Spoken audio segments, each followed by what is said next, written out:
Everybody, welcome to Britpop's React. You're me, Hello. BP1 and BP2. Now, something a little bit different again. We're back in the US with you wonderful US folks out there, and we found this one. 17 house details in the US that puzzles foreigners. So something that you guys in America do in your house or have in your house that is supposed to puzzle people like us Brits. Or maybe not. Maybe not so. Yeah, well, there's that thing in my house that the lady keeps putting all these clothes in and then taking them out again. I don't know what that's all about, but apparently that puzzles me. Yeah, there's a few puzzling things going on. All right, well, I don't know nothing about this video, so we're just going to hit it. 17 house. Bloody hell. Land of the free and the home of the brave. And apparently, huge freezing cold houses with weird sockets. Okay. What's so strange about American homes? Well, anytime I invite my non-American friends over to my house, they're happy to point out how bizarre it is. For example, 1. Big houses. First of all, not all Americans have huge houses. Big houses. Plenty of people rent small apartments, and houses come in all different sizes. But yeah, I'll agree that the typical American home is pretty big and spacious compared to other countries, where the average square footage for European houses is about 1,500 feet. It's 2,700 feet in the U.S. Oh, wow. I guess the numbers don't lie. Number 2, a room. All right, we'll quickly point on. I mean, it is something that we notice. I mean, you know, we've had a chat with some of our subscribers, saying around, you know, I'm like one of 25 in my road, and my road's a mile long. And you're like, what? You know, here I live in a house. I can, if I stretch out wide enough, I'm touching the next door neighbour.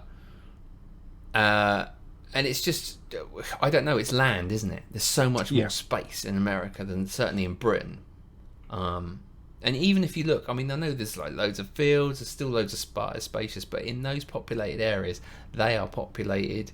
And I don't know, price dictates land, doesn't it? Land dictates price, sorry. So I think in America, maybe they're bigger. They're built more wooden, aren't they? Yeah, I mean, you know, different building structures depending again where you are. You know, if it's colder, then it tends to be brick. Sort of more warmer climates, it's sort of clapboard and timber. I mean, I have been on holiday to America, and we stayed in Kissimmee, and the place was massive. You know, a garage big enough for 3 cars here. The garages aren't even big enough for 1 car. You can't even get 1 car in the garage. No, they make them, but they're not big enough to fit a car in.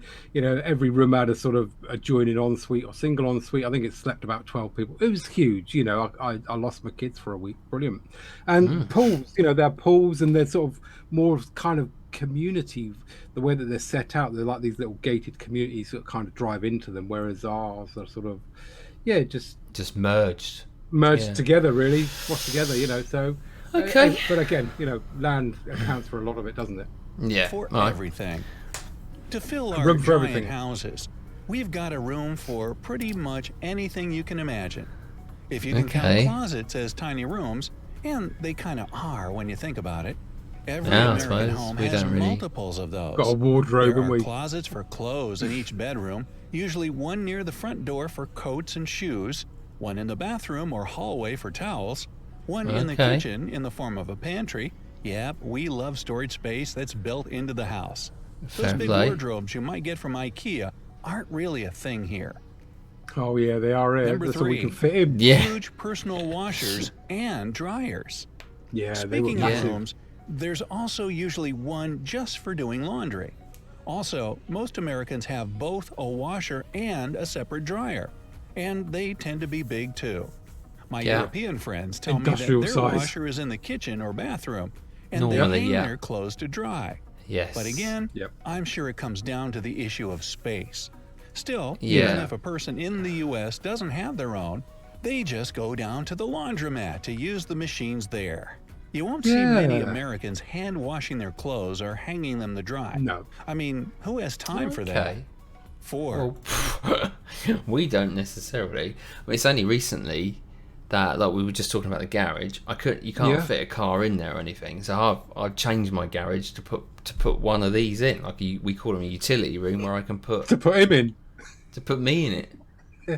Yeah, Just pretty lay much there. a bit of an office and utility, isn't it? So Just you to get make in, better just to- use of space. Yeah. just to try and change it a bit. But otherwise, even now we have a dryer, an air. We put it in the garden. If the sun's out, it's like, oh wow, the sun's out. But put some stuff. Dry it's some fresher. stuff. It smells nicer. It smells Yes, nicer. there is that. So we do things like that as opposed to Tumble dryers. People have tumble dryers. If you've got the space. Yeah. And something you mentioned in garages, something I've noticed which seems to be becoming popular is laundrettes or washing machines and tumble dryers in gas stations, petrol stations. Oh, right, okay. Yeah. So I think because of people sort of, I don't know why. Maybe because it's Well, maybe if you've got truckers, van they're life, coming along yeah. and think, well, or van life, do my washing, and it's Stay open here for an 24 half hours hour. a day. Yeah. Well, maybe a bit longer than that, but yeah. So that seems to be getting popular over here as well. But so far nothing. I mean, the stuff is bigger, and I say when we were on holiday, all that was inside the garage. Brilliant, makes sense. Basements. And here's yet No, we don't another have way to any. have plenty of storage space. Or, of course, if you're in the Midwest, basements serve as a shelter when a tornado hits. But Yeah, we don't besides get those storage often. and tornado Yeah, them either. safety, a lot of American homes have gorgeous finished basements that serve as another living space. That's true. We don't It have might that. be in the form of a guest room or a recreational area to hang out in. Cool. 5. The abandoned dining room. And there are some rooms that we don't even use at all. Okay, Yep. maybe this just applies to my family, but we No. never use the dining room. It's there. We have a beautiful dining table, but Where do you we eat? always just take our dinner to the living room and watch Okay. TV while we eat. Hey, dinner and a Okay. movie. Yeah, but not so much these days. But back with your grandparents and that, they'd have a room, the dining room. You'd never go there until guests came, and then they'd bring out the best china and Yes, the tea service. Well, don't touch that. Yeah. No, you're right. We always used to have. Sometimes it wasn't a tray. It was either a tray, like one of the, not like a nice one you get these days with the handles, just a tray, or a tea towel Yeah. with your dinner on. You'd sit on your lap and watch the telly. Whereas now, I think we've definitely tried to use that dining room more, to sit round the table. Otherwise, it's good if you sat round the telly as a family. You're still all there, but I think these days, because of devices, social media, everyone's so engrossed in their own thing. One's in the bedroom, the other one's in the other bedroom, one's in the kitchen, one's downstairs. To get everyone together, you just say, no, you're not eating in the house, you're not having food anywhere, it's on the table. Yeah. And it sort of forces people to get around the table. So Yeah, just have a bit of a social get together more than anything. But no, I mean, again, if you've got space and it's set aside as a dining area, probably the same. When you get friends and family round, but most of the time, I guess people just eat on the go, don't they? So it's not unheard of over here. But no, the basements, we don't get that many basements or houses built with basements. my face. What about it? It improved for 2 seconds, I think. What, when you put Some your hand sort of- over it? Yeah, that's better. 6. Serious about fire safety. More specifically, I'm talking Right. about having multiple smoke alarms throughout the house. I personally Right. have We've one got in the 2. kitchen, another in the hallway, and one in each bedroom. Oh wow. That's what the National Fire Okay. Protection Association recommends. And Right, I'm okay. probably not alone in following their guidelines to a T. Fair Fire play. safety I've is only got taken 2. so seriously in the States. Generally on the that landing, isn't it? landlords In can get front in the big landing and the trouble hallway. if they don't Yeah. immediately fix a non-working smoke alarm for their tenants. And perhaps it's for Okay, fire fair enough, safety yeah. or just a convenience thing. But I've always had an electric stove in any house I've lived in. Gas stoves Halogen. aren't as popular as they are elsewhere in the world. Induction Yeah. now is popular. Wall-to-wall carpeting. You what? This think, point will often depend on how old a house is, because a lot of the old ones have wooden floors. But most homes, Right. especially the newer ones, have wall-to-wall carpeting in sorry, every yeah, room. Well, Yeah. not the kitchen. Well, again, in the UK, that's quite popular, isn't it? Most Very most popular, do. yeah. I mean, personal preference. European countries, the hot countries, Spain, Portugal, places like that, normally have tile floor because of the heat to keep things cool. Yeah. Germany. But we don't get like heat. No, we don't. Well, we do. Recently, I mean, we have got. It has become a bit of a trend over the last, I don't know, 10, 15 years to have laminate floors, wooden floors in the hallways and lounge and things like that. Obviously not upstairs because it's a bit noisier, but yeah, I mean, wall-to-wall carpet has been massive over here. So yeah, or bathroom, of course, but everywhere else, gas. It's carpeted. Is this really just an American thing? If you're from another country, you'll have to let me know down below. 8. I'd say it depends on the heat. How low can you go? Now, my European friends find my toilet quite fascinating and mildly confusing. I guess toilets in the U.S. sit lower than the ones in Europe do. Really? It's not because we're necessarily shorter or that it's more comfortable for us. Would that cause me a Low-sitting problem? toilets Because I'm actually serve a 6'3", Being Being closer to the ground is a healthier and more natural way to, do your numbers. Before we even had commodes, our caveman ancestors squatted on the ground. So, just trying to keep it all natural over here. And, well, civilized too, of course. Toilet bowls full of You water. didn't think I was done talking about toilets, did you? Okay. One more toilet fact for the day. In the U.S., they're full of water. On his first visit to the... full of water. Full? Yeah, that was... Why would you want it full? I mean, you could... You've got some serious splashback coming there, haven't you? Well, yeah. You got to be careful. That's probably why it's so low. States, one of my friends actually thought my toilet was clogged. Nope. All that water is totally normal and serves several purposes taking as up well. plumbing. First of all, it keeps the bowl from getting too dirty and staining the porcelain. That way, we don't have to use the brush as often. We don't use brushes. It also minimizes smells. But there is a downside of more splashing, if you know what I mean. Yeah. And I think you do. I'd rather not have that every time. I find that to rule bizarre. them all. I haven't done a lot of traveling, but I have been to the UK, and I was flabbergasted by the separate faucets in the bathroom. How do you guys use those anyways? I have to wash my hands under scalding hot or freezing cold water separately. Jump back and forth between the two. In the US, sinks always have just one faucet, and you can customize the temperature of the water however you like. Well, that's quite a broad statement because it depends. Depends on the tap that you've got. I mean, my downstairs toilet's just got one faucet. My kitchen's just got one faucet. My utility's just got one faucet. In fact, every room has got one faucet. It's not. It just the taps. You just sort of go, yeah, I want a bit of that and I want a bit of that. Personal preference. Yeah. I think it was. It was mainly to keep the hot and the cold water separate because they're coming from the hot. Yeah, old school. It's quite old school in the UK. If you go into like any older property, you'll probably find you'll definitely have two separate ones for sure. I mean, my bath does.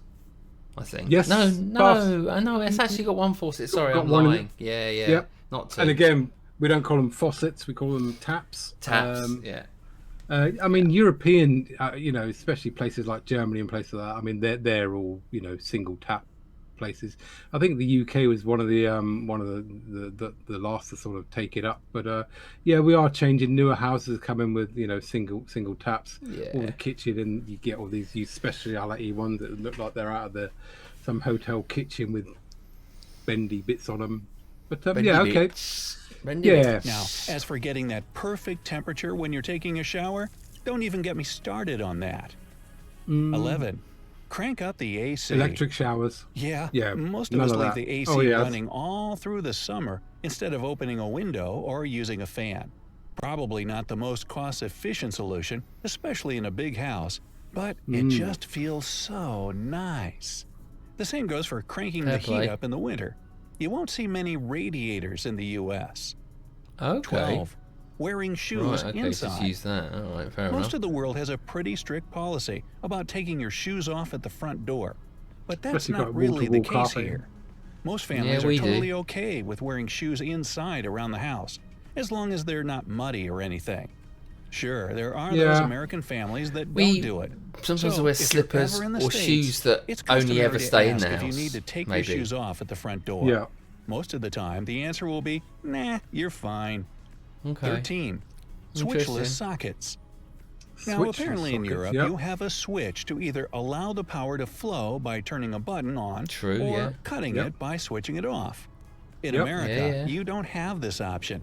And that's most likely because of the fact that we have a lower voltage running through our sockets. 110, so the risk of shocking yourself when you unplug something without turning the socket off first isn't as high. All right, 14, fair play. Makes sense, yeah, but then we don't have to get, you don't have to go around unplugging everything if it's...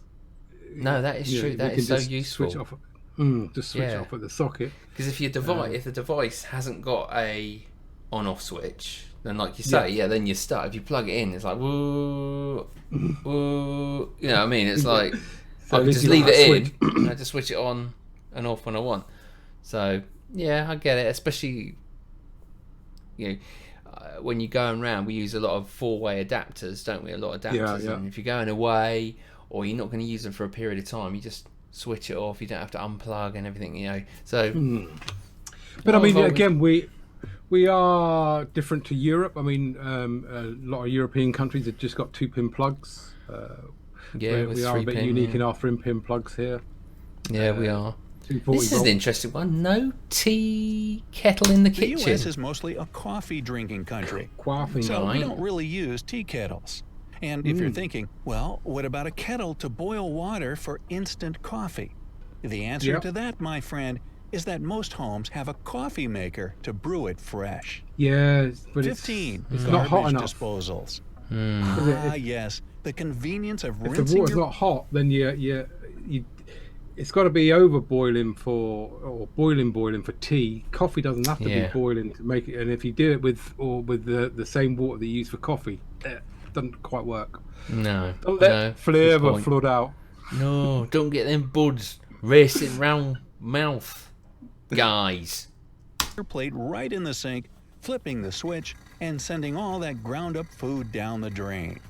Garbage disposals are a lot more common in the States. Yeah. In fact, over 50% of American homes have one. I imagine it comes down to better sanitation and avoiding raunchy smells coming from your trash can. 16. Flags everywhere. Americans covered this one. Display the old Star-Spangled Banner. Yeah, so fair most play homes to here that. have at least one hanging outside the house. But to be fair, since the Jubilee, I haven't got the big flag that I had up, but I have got my Union Jack bunting still out the front of my house, so I've kept it going.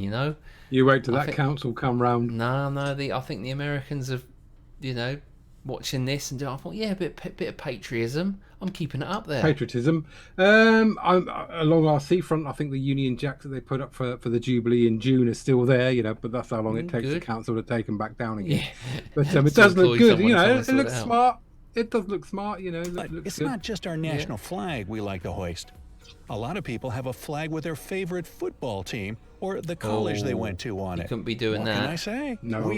Couldn't be doing that here. Oh no! Oh, you too get much too much into violence, footy rivalry. Rivalry. You'd have bricks through your window. You'd have fireworks through your letterbox. Do you know what I'm saying? Wouldn't be good. No, it would not be a good idea. 17. Pristine lawns. And finally, surrounding that big house full of rooms, closets, carpet, and weird sockets, we have our beautiful lawns. Okay, the perfect pristine kind are usually only found in the suburbs, but in general, Americans like to take care of their yard. You don't want to look at my Plus, lawn. most neighborhoods have yellow rules at the about moment. Even if you don't everything's want so to, dry here. So dry. Yellow lawn, patches of green. Obviously, the dog's peed everywhere, so we got little patches there. Yeah. You don't want to look at my lawn. I don't want to look at my lawn. Often have to keep your lawn mowed and free of leaves or clutter. Everything's got to look nice and clean. And now, whether you're American or not, which of these things apply to your house? Let me know down in the comments. If you learned something... Wow. Yeah, there was a few, wasn't there, we mentioned there as we went along. But really interesting to know. There's quite a few there that I didn't realise, especially like the toilet, having that filled up. Goldfish in that. Yeah, and the sockets as well. I mean, I've seen them on the, some of the ships that I've been on. without the switch, but I just assume it's on the ship, but obviously not. Yeah, it's everywhere. So yeah, some really good things on there. Sockets. There you go. That's us Brits thinking about you guys out there in America and what you're up to. Maybe you should go and check out, what we have over here, or maybe we can share that with you on sometimes. Right, I enjoyed that, mate. I thought it was good. Yeah, interesting. I've been there, but it was good. Brilliant. Well, thanks for watching us at Britpop React. Until tomorrow for another reaction. And let us know if there's any US videos out there you want us to check out. Do hit the comments and we will follow up. Or any other countries. Or any other countries. Yeah, but we're on a bit of a US mission, but it's a goodbye from me over there. Oh, goodbye from him over there, the switchless one. Yeah, wave your flag. Woo!